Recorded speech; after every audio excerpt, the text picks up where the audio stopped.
Bonjour, pour clôturer cette série sur les bases de données, je vais quand même vous montrer un peu ce qu'on appelle les tableaux croisés dynamiques. Donc c'est juste pour que vous en ayez une petite idée.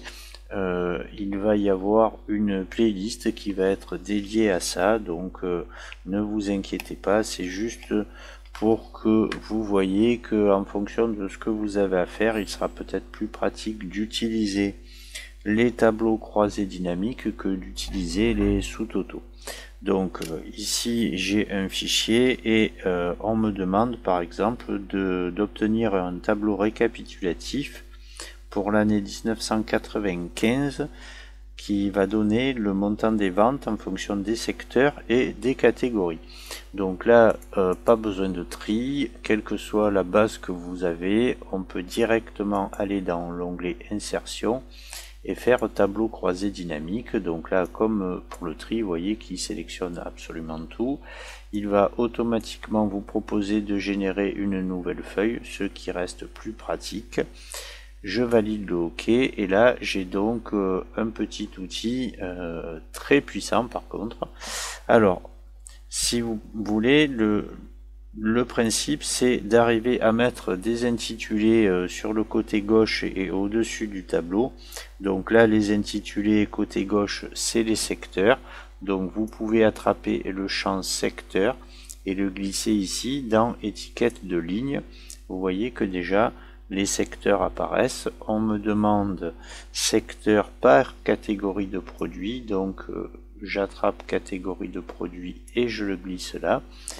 Et ce qu'on me demande, c'est le résultat pour l'année 95. Donc j'attrape l'année 95 et je vais faire glisser ça dans les valeurs et j'ai directement ce qu'on me demande. Donc si vous voulez l'avantage des tableaux croisés, plus besoin de tri et surtout vous avez toutes les infos au même moment. Là ça nous aurait fait faire dans les filtres Est groupe frigorifique, puis Est machine à laver, etc. ou éventuellement travailler avec des filtres avancés, mais au niveau esthétique ça ne nous aurait pas fait directement un tableau comme ça. Donc je répète, c'est juste pour que vous ayez une idée de ce qu'on peut arriver à faire. Donc la deuxième question, c'est un peu la même chose avec les catégories et les secteurs qui vont être inversés. Par contre, on me demande les 3 années.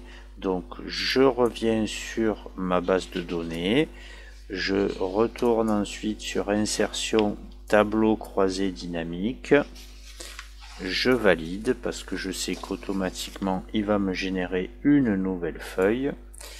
Donc là on va inverser les en-têtes de ligne et les en-têtes de colonne. Donc je mets les catégories ici, je mets les secteurs ici. Donc si on met l'année 95, ça fait le tableau inversé par rapport au précédent. Si je mets l'année 96 ici, parce que ça contient des données numériques, alors vous voyez qu'il les met les uns à côté des autres. Je mets 97. Par contre, le petit truc à remarquer pour que le tableau soit un peu plus lisible, parce que là ça fait quand même un tableau à rallonge, c'est que dès que vous allez mettre dans valeur au moins 2 valeurs à traiter, que ce soit sous somme ou autre, vous avez ici quelque chose qu'il a nommé valeur. Donc en fait, c'est ça que je vais déplacer pour positionner sous catégorie de produits, ce qui va me permettre d'avoir les sommes ici et d'avoir quelque chose d'un peu plus synthétique.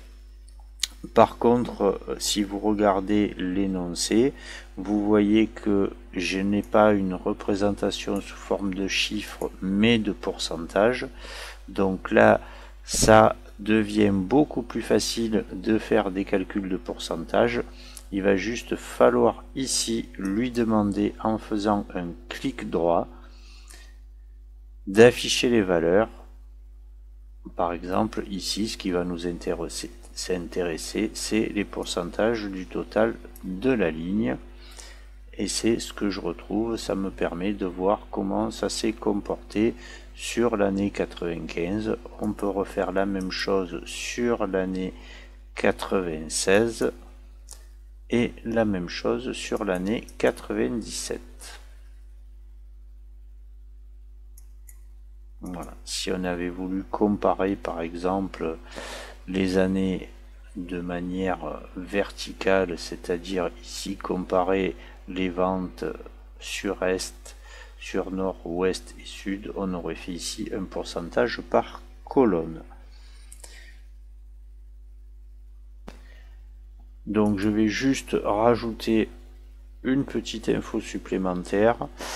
Donc là vous voyez que j'ai les résultats sous forme de pourcentage. Ça serait peut-être intéressant aussi d'avoir les résultats sous forme de chiffres.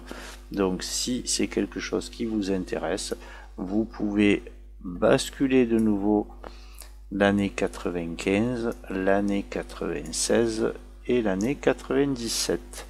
Je peux même éventuellement mettre le chiffre de 95 sous le pourcentage. Il suffit qu'en bas à droite, je déplace les différents intitulés et je peux de la même manière, donc là on va faire la manière la plus simple en tapant ici pourcentage 1995 et dessous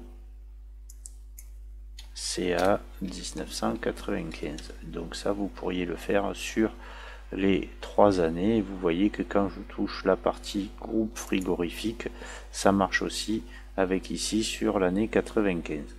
Voilà, sur le machine à laver, pardon. Voilà, on va s'arrêter là par rapport au tableau croisé, comme ça nous permettra de travailler un peu mieux les tableaux croisés dans la playlist qui est dédiée à cet effet là. Voilà, je vous remercie, au revoir.